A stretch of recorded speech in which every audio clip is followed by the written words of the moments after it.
Nizam's chicken, the most popular Pakistani fusion restaurant in Dhaka. ওদের মূল branch মোহাম্মদপুরে। রিসেন্টলি আজিমপুরে ওদের একটি ব্রাঞ্চ ওপেন হয়েছে। আজকের ভিডিওতে ওদের আজিমপুর ব্রাঞ্চের আমার অভিজ্ঞতা তুলে ধরব।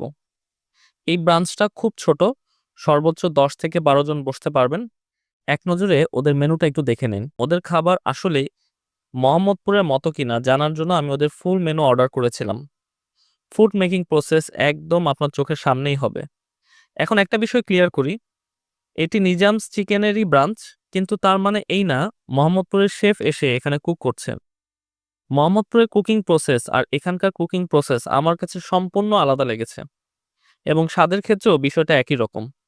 যারা মোহাম্মদপুর ব্রাঞ্চে কখনো যাননি তাদের কাছে এখানে অন্যরকম অভিজ্ঞতা হতে পারে।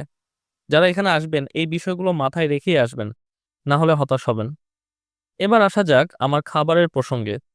ওদের পার্সেলে 6 পিস করে মালাই চিকেন কড়াই ও হারিয়ালি চিজ চিকেন ছিল। মাংসের সাইজ অনুযায়ী পরিমাণটা একটু বাড়ালে ভালো হতো।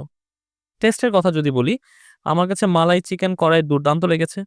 হারিয়ালিটা বেশ স্পাইসি ছিল, আর মালাই টাংরিটা সত্যি বলতে একদমই ভালো লাগেনি। আজকে এখানেই শেষ করছি। ভিডিওটি ভালো লাগলে লাইক, শেয়ার, সাবস্ক্রাইব করুন।